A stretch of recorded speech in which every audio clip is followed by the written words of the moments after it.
After a decade-long investigation that's uncovered brand new evidence, international best-selling author Patricia Cornwell is convinced she's solved one of the greatest mysteries of all time. Who was Jack the Ripper?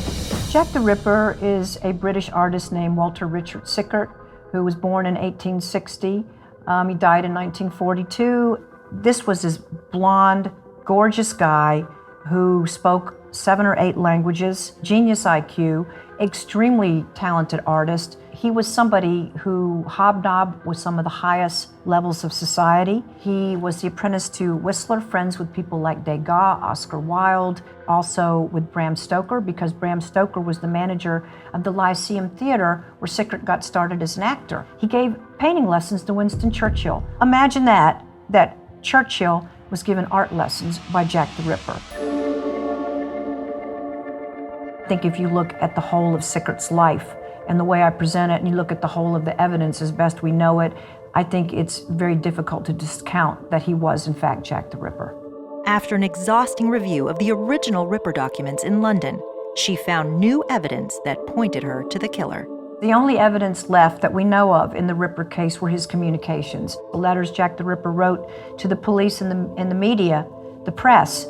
In many instances, the paper that they are on are a significant match with paper that Walter Sickert was using, particularly at that time, his own stationery. We use watermarks. We use what's called a Y profile. I had the world's foremost forensic paper analyst, Peter Bauer, look at all these documents.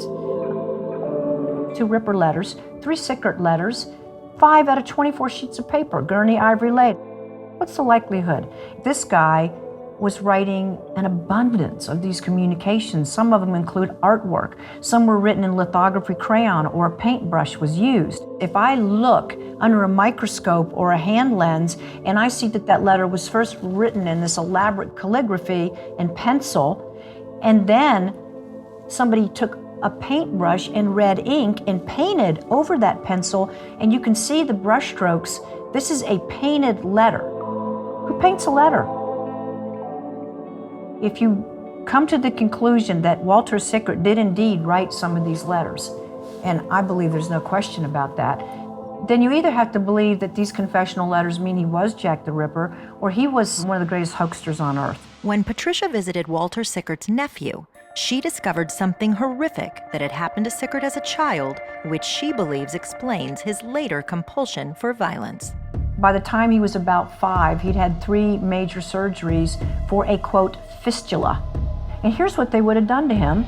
They would have hog-tied him with cloths, wrists behind him, ankles, had him on his back, and these would have been connected so he cannot struggle, and then a nurse would have spread his legs. If you had 3 mutilating, horrific surgeries on your genitals by the time you're 5 years old, and what on earth would that have done to that child? So this is somebody who would have had some real challenges in terms of normal functioning as he got older. I don't know if he ever really had sex. Women threw themselves at him because he was, as Degas called him, the impossibly handsome Walter Sickert. Imagine throwing yourself at a man who might be attracted to you too, but you can't do anything about it. Imagine the rage. You add this layer to the layer to the layer to the layer with this man, and you begin to set the stage for this person who emerged in the summer of 1888.